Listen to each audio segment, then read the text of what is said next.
So I am grateful for this invitation. As I said, I represent the 1st District since 2006. I'm a public school geography teacher from Mankato West High School, the football coach, the basketball coach, speech judge, and prom director, all with my best friend, my wife Gwen, who is here somewhere. There she is, right there.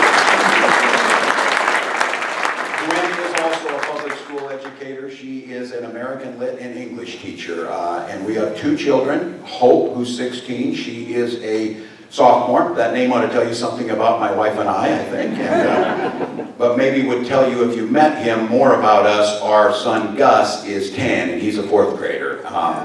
He probably did not fall far from my tree, so we may have some of those stories. But thank you all. It's a privilege for me to represent the 1st District of Minnesota. I understand very clearly that the honor of being a United States representative is not a platform for your own personal ideology. It's a way to give voice to over 700,000 people in a deliberative body containing 435 people. And if you cannot express your concerns to us, it's very difficult to do that job the way it's meant to be done. So thank you all for that.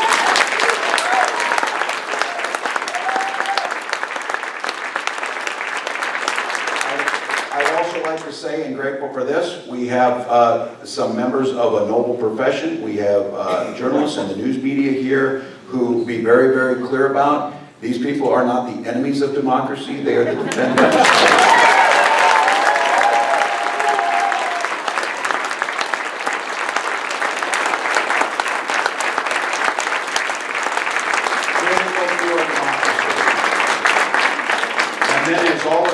The central focus, voting is just the entry point into the democracy. The activism, whether it be organized in active political parties or whether it's organization in grassroots groups that spring up as needs and concerns of citizens come up, all of those things are the nobleness of being a citizen. And then there's a step that some people take. I often wonder why when I see some of these people, but not for very long. They do it just like all of you. They love their country. You have people who are willing to put themselves forward to learn, talk about the issues, and put themselves up for elected office, like my good friend, and I know your good friend, Angie Craig.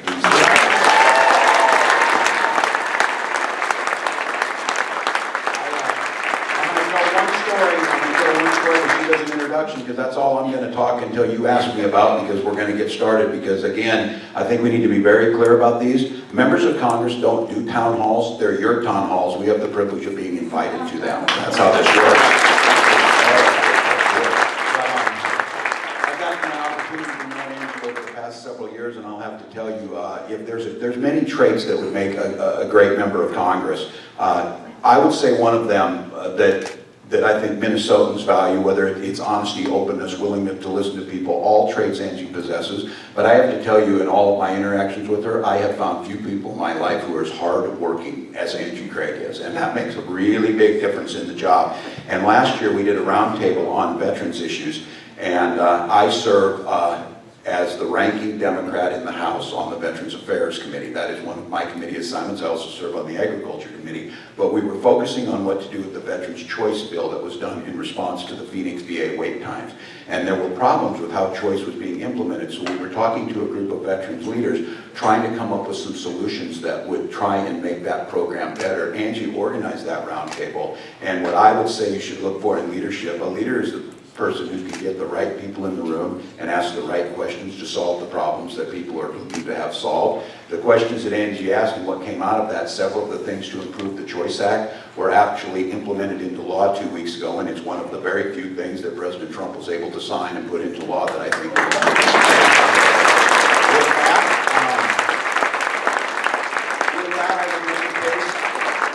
doing the job without the title. She's already doing it. So, Angie, thanks for having me. Jim.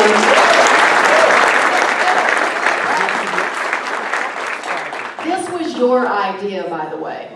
Remember that always. So I stayed away for 6 months after Election Day. Jason Lewis has now been in office for more than 6 months. You invited him to your town halls, he didn't show up. You invited him to more town halls, and he didn't show up. over 53% of this congressional district voted against Jason Lewis in the last election.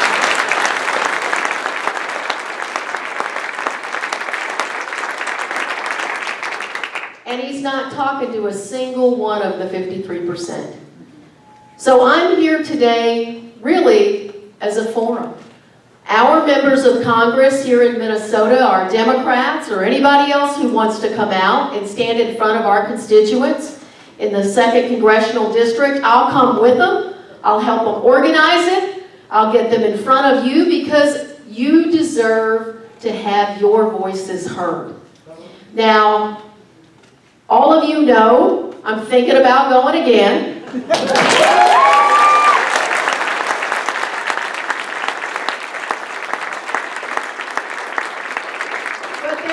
Important people I need to have those final conversations with. 3 of them, I'm so happy to say, are coming home from school in the next 48 hours from college. So we're going to go from 1 kid in the house again to 4. And my wife Cheryl is also here with us. Cheryl, stand up.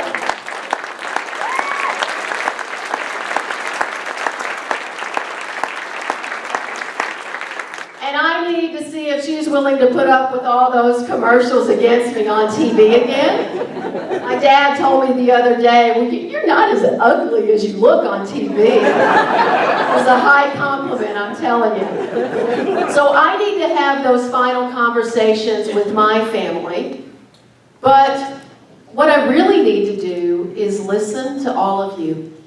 Because in my mind, that's exactly what Jason and his friends in Washington are not doing right now.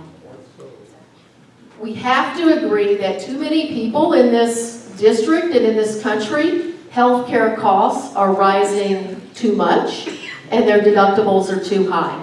But instead of going to Washington to fix the problem, they go to Washington and create 24 million more problems.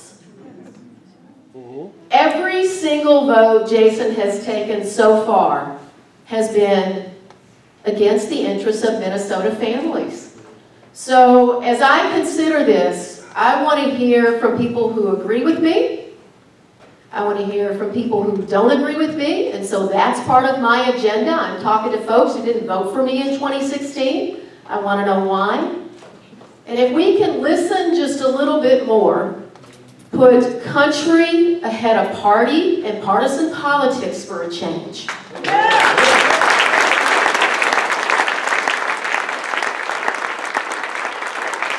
we might just be able to create a country that can govern again. And I can tell you this, I have the energy, I have the will, and I know I can win in 2018.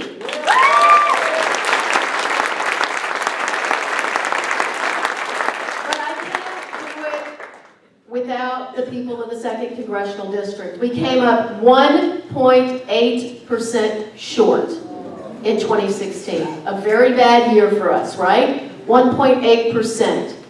Can you give us another 2%? If you can give me another 2%, that's what I need to hear from you. Yes? Yeah.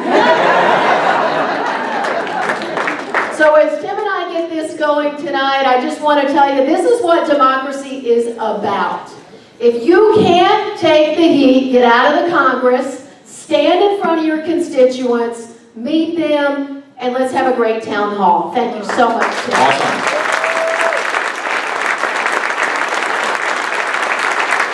We're here because we love this country. We know what democracy entails. Let's kick this thing off with a quick pledge of allegiance to our flag, because we're here out of patriotism, and then let's do it.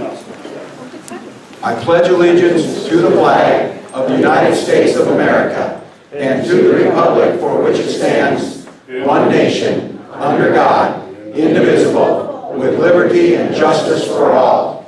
All right, well, thank you all. If you have a question, we'll go with hands. We have some microphones. If we need them, we may be able to have you ask the question and we will repeat it. If you have a statement to make the statement. If you have a specific question to one or the other of us, ask that. If it's a really hard question, ask Angie. And with that, let's do democracy. Ma'am, you're first. Thank you so Van Cole. I'm a 20-year resident of Lakeville, of CD2. I'm also a 21-year veteran of the United States Air Force and Air Force Reserve.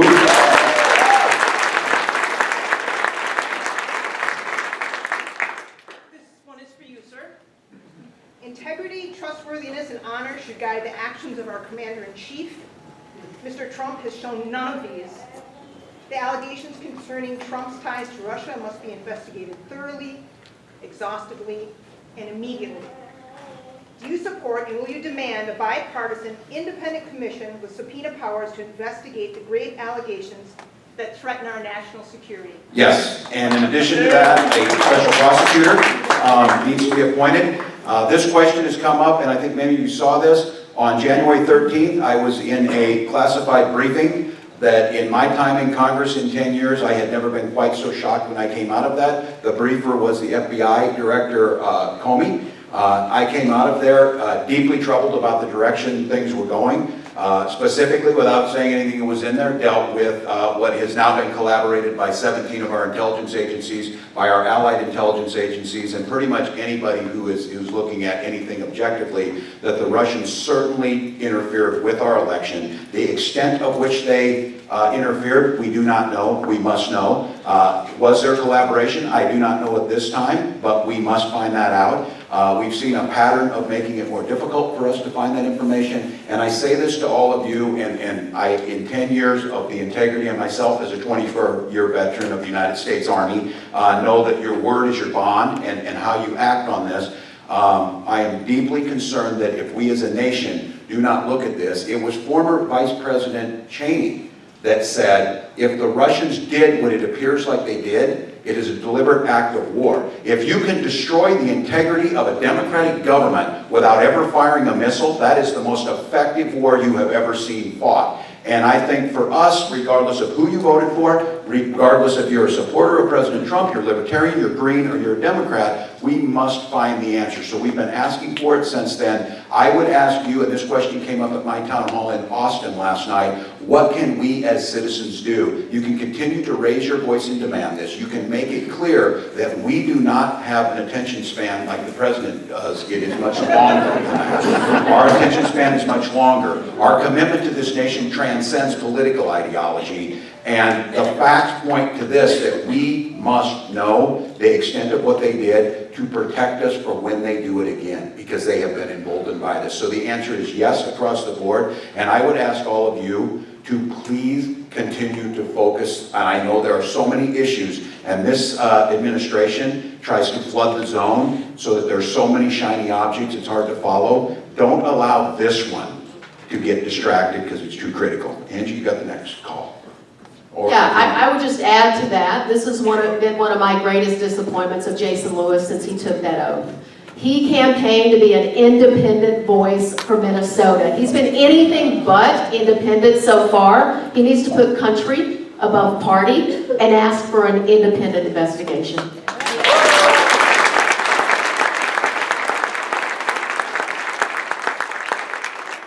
My name is Rick Condon. I'm from Apple Valley. I've been drawn into this participation out of this last election.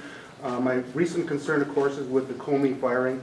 I'm concerned about the possibility of the Deputy Attorney General limiting the scope, the power, or the staffing of the special prosecutor to really be effective. And then I have a quick comment. There's going to be a protest at Cedar Avenue and County Road 42 tomorrow from 11:30 to 1, and everybody's welcome to bring a sign asking Jason Lewis to please ask for a special prosecutor. So far, he has not done that, so Representative Walz has.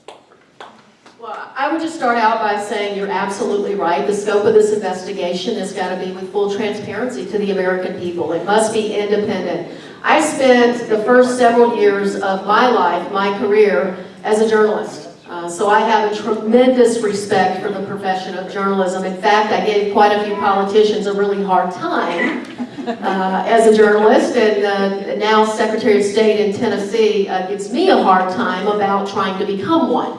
So I think it's critically important that we have this independent investigation that cannot be impugned. It's got to be outside of the scope of the Trump administration. There's three mechanisms we can use. We can do a select committee. Speaker Ryan could appoint a select committee. The reason we know this works is because we had a select committee on Benghazi that took up an entire floor across from my office I had to see every day when I got up. We had a select committee on Planned Parenthood based on videos of the person who took the video was charged with felonies and in prison now, but that select committee was empowered. And we spent money on that, and in fact, on the Benghazi committee, they had more members of the committee and more investigators on that than we have on the BA committee. So just to tell you where that's at. The second mechanism is the independent counsel. To pay for the independent counsel, it has to come through Congress as a regular bill, and we have got to vote on it and vote for the appropriations. So that the special prosecutor then goes back to where they can appoint that and use the resources necessary. And I agree with you on this. And again, be very honest with all of us in this room. You get it, that we want to find out exactly what happened. I'm not jumping to the conclusion that there was collusion with either the Trump campaign or the Trump administration. But I always think the best thing on this is, and in Congress is my thing has been about transparency and openness, is sunlight is the best disinfectant. Let's find out what was there. And again, for those who make the accusation that we're just sore losers in this has nothing to do with that whatsoever. I said, I don't see any facts that Russians changed voting tallies, but there's no doubt that they tried to change the opinion of people in this country. We need to find out what that is, and I would encourage the president, if he wants to, and what we need him to do, get this book behind us so that we can move on with the important things of truly improving healthcare, of getting a transportation bill that works, of starting to move on those issues we care about. So I'm with you on that. Again, I would encourage all of you. I think they think there's going to be a weariness of this and we're going to let it go. But I would argue that we can multitask. All of us can. We have to prioritize issues. This issue of an assault on our democracy by a foreign government and a hostile foreign government is fundamentally at the heart of the democracy. We have to have an answer. So,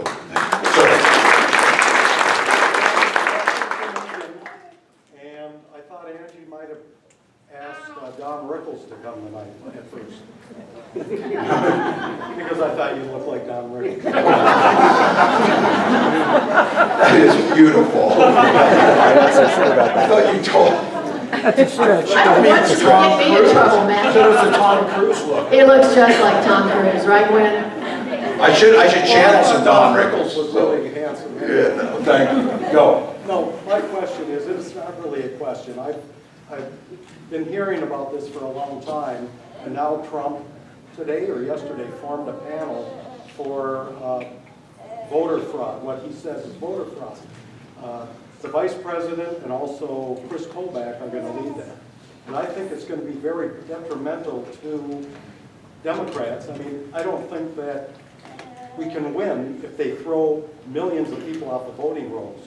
And I'm not sure if you've heard of the interstate cross check, but Chris Kobach is the person that Yes. formed it and started I'm very familiar with him from his work in Kansas. So, I think it's imperative Yep. that the Democrats fight this because it's... and I would go a step further. I would argue that anyone who believes in a free and open democracy, our Republican colleagues should join us in this, that the president's executive order was focused on the belief that he believed he got 3 million more votes than that were recorded or people voted illegally. The integrity of our election system is absolutely critical. The actual mechanisms of it, we saw it starting in Florida in 2000 with the recount, hanging chads and the Diebold machines and everything else that went there. We also see it in a little more subtle ways where we require voter ID in Alabama and then we close all the DMV stations, especially where there's minority voters, to make it more difficult to get an ID. So what the president brought up was, and I will stand shoulder to shoulder with him, that he called this executive order a protection of our voting system.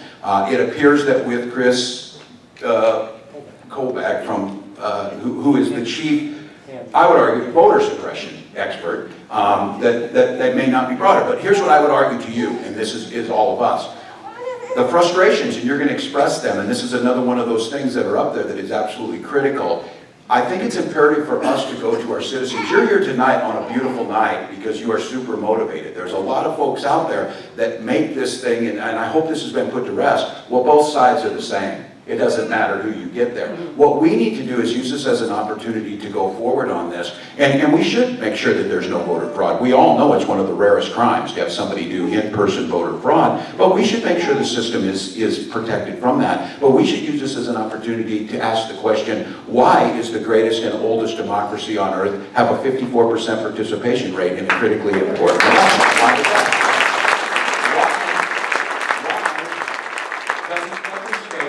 Same-day registration. Why are we still voting on Tuesday where people have to go to work and ask for time off when we should do it Saturday, or better yet, do it for several days and through the mail that we're able to verify that? Why are we not making, pardon me? National holiday, absolutely. And that's the way to do this. So I think my advice to you of seeing it both as a concerned citizen who one day just said, I got enough, and my wife says, couldn't you have just written a letter to the editor instead of running for Congress? Nothing in moderation. My advice to you is, we need to turn every one of these assaults on our democracy into an opportunity to expand it and make it more inclusive. So when the president brings up something that appears to be voter suppression, we go on the offense and expand it. When the Attorney General today decides that it's a good idea to turn back sentencing guideline changes and lock up more people for non-violent drug offenses so that they can then transfer to a private prison system that's entire business model is based on recidivism rates increasing, what we can do on that is jump right into the fray of that and talk about reforming how we do that, reforming prisons, talk about what they mean for our communities. So yes, sir. The cross-check everything they've done, it is absolutely obvious to me that they are not going to maybe make the full effort, but I think what we can do to our citizens and ask us, I use this quote a lot, that Maya Angelou quote, when somebody tells you who they are, believe them. I think most people know who they are. I would argue they may not know who we are. Yeah, and they don't know what we've, so they say, what difference does it make? It's the same. They're both bad. They're all bad or whatever. Let's start taking this one and seize the moment. So I think that is a fundamental opportunity. I love the idea of a national holiday. I love that when you get your driver's license, you're already there. Talk about getting kids. My daughter's 16 and her friends are actively engaged in this. Those young people now want to be engaged. Let's have a conversation about being 17. I joined the Army the day after I turned 17, but I couldn't vote. That doesn't make any sense. So I think there's some discussions there. So yeah, I would just add, all the policy solutions are fantastic, but there's some real things you can do this summer. In the off year, get involved with voter registration efforts. Get out, get door to door, get people registered ourselves. Let's not wait on a big policy change to really improve the situation. And I'll also say that it reminds me of Donald Trump, this topic too. You know, wave the hand, wave the hand, wave the hand, look over here. Look at all those faulty voters who voted for someone else in the last election. So it's a distraction, but it's one that we can go on the offensive over. great one. Clear in the back, sir. Yeah, my name is Jeff Balder, and my wife and I are new to Apple Valley. We lived in Mankato for 15 years. So Yay! Welcome to the district. You can figure out how to redraw the boundary. We need Apple Valley in this district. We want Apple Valley. Actually, my district's getting bigger. So. My question for either of you is, you know, my wife and I have tried repeatedly to get a hold of Representative Lewis. What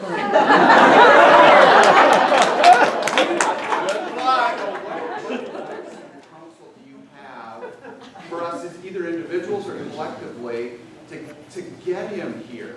I mean, we should kind of wait for another year and a half when we can elect you, Angie. What can we do today to get him engaged and represent us? Has anyone here tried that? Look,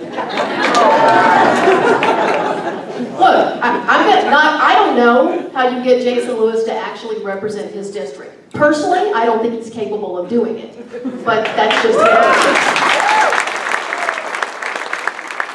But I think what you do is what you're doing tonight by showing up on a beautiful Friday evening, by working with groups like Indivisible, with Stand Up, with Our Revolution, all of the groups who are putting together town halls, and they're beautiful. They're beautiful. People come to tell their stories. I've tried my best to stay away from them because I was his opponent in 2016, but I just had to go to one of them personally. and to listen to the stories of real policy decisions affecting Minnesotans' lives. They're beautiful. So get involved with those groups. Keep going. Keep calling him. Go to the visual on Monday. Keep telling him that this is not a party discussion. This is a discussion about Minnesota families, and reminding him that 53% of voters in this congressional district actually voted against him on election day. He needs to listen to his constituents. What I would say is a mechanism as a member on how you do this, the best things are personalized calls or emails. The things where you do the big cards and everybody does it together, we log those all. We get about 7,000 to 10,000, depending on it peaks on certain issues of contact per week. I list my home number, and people, are respectful of that. I talk to them at the grocery store when they do that, and I usually take my 10-year-old along, because if I need a human shield, I'm home. They're swearing at me. Wait, my son is here. He's good at it now. He gives the puppy dog eyes. Hey, Tim, in 2 more years, he ain't going to the grocery store. Just saying, I got that. But I would tell you this connection, and we really value it. I would say it takes about 2 weeks. Our best practice is 6 figures, about 2 weeks to turn around. There will be if it's a basic question on contact, it'll be somewhat of a form letter, but stating my position or the member of Congress position. If that's not good enough, if someone follows up, a staffer will try and take that call. And people who are experienced with this, the staffers know more than I do. So people are like, I didn't get to meet with the member. I'm like, if you want to get something done, meet with the staff expert. They know what's going on. But continue to ask that. And I said, what I get disappointed about of this idea of, well, everybody's a paid protester, they come or whatever. Many people come here, we don't know what your Where's my check? That's right. People come and that's exactly right. And we end up doing the bulk of a congressional office is constituent service. And it is absolutely imperative that people have as smooth a way as possible to get in. I will tell you this though, from experience, your calls, and we collate them, and I get a weekly status report.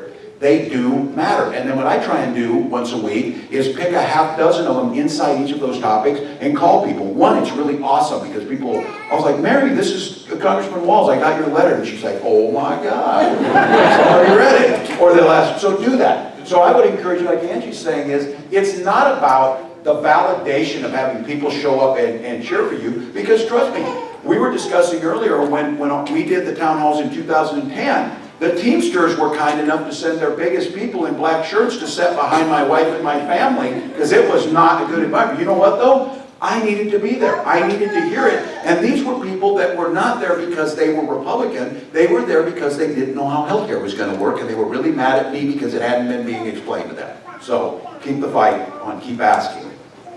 You got the next one.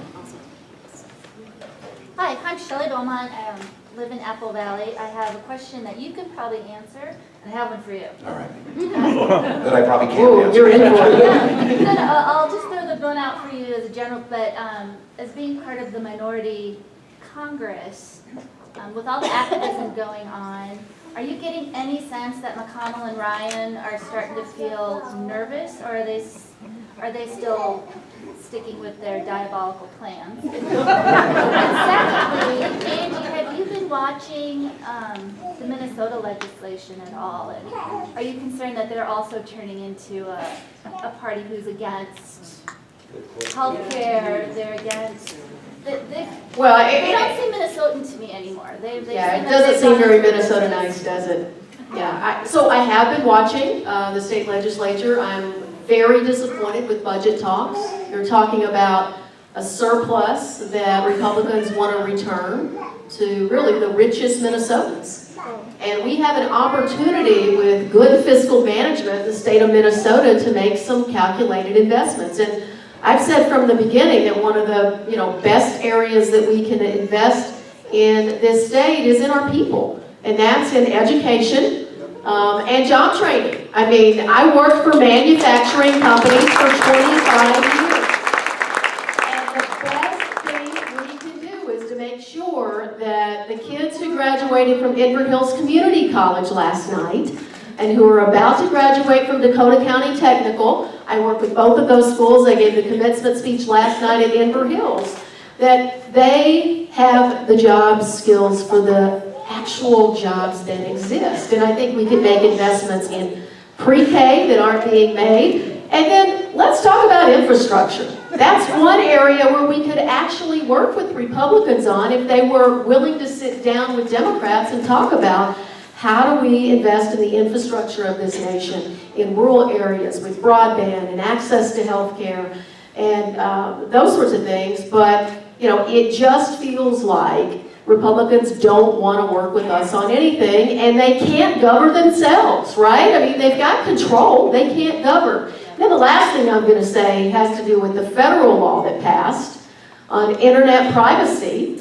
And then the state, in a bipartisan manner, came through and protected its citizens, and then now what have they done? They've taken those protections away again. So apparently the apparatus got to those Republicans and said, you can't vote against those companies, they're going to profit from this information. So the answer, you know, frankly, you know, the bills that are coming out of the state and of the Congress right now, I was in D.C. a few weeks ago and I asked a friend of mine, well, are you going to vote no or are you going to vote hell no? Because there's absolutely no other answer if you're not willing in good faith to come to the negotiating table on behalf of the American people. That was a good Google Twitter platform too.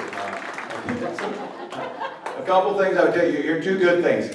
One of my favorite is the day after that passed to be able to sell your personal browser history. The Kickstart campaigns that were raising money to buy the members of Congress browser history were awesome. I was contributing, so but that's just a start. Net neutrality's on there again, and I would go back. These two are absolutely tied together. The issue at hand here, you saw it happening. It took a little while longer to get here. You saw the dominoes start to fall. Wisconsin, Iowa, Michigan. One of the ways to do this is to figure out ways to subdivide populations, and then figure out ways, I would argue, to make it a little more difficult to vote, and then try and figure out ways to use, as a former fourth grade teacher, fear is a wonderful short-term motivator, but it's not a good lasting change of that. All of those things coupled together, you see it coming home here in Minnesota, and one of the reasons why I'm motivated to do this is that they've now tried to make the case, and they make an argument that somehow a smart, sustainable, long-term transit plan in Minneapolis somehow hurts Highway 14 funding for Claremont. That is ludicrous. This state has always been tied together. Where one goes, so goes the other. And so they've done that, and I would argue federally they are in a trap that was created by them for electoral wins, where if it feels like everything is political, not policy-wise, it's because now and this is my soapbox for you in 20 seconds, the real fundamental, if you want all of these problems you're going to bring up tonight have a better chance of being fixed, do nonpartisan citizen or judicial redistricting and campaign finance reform. My